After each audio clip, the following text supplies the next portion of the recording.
But then the app PLC program. Yeah.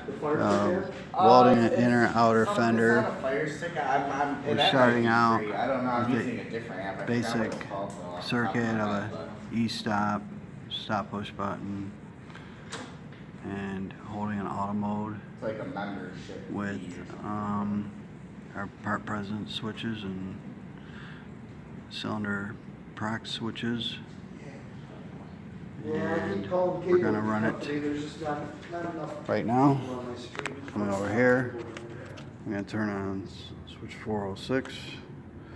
I'm going to hit my push button, 508. We're active. I'm going to load my parts. And we are in operation. And we are welding the part. 5 seconds, the part's welded.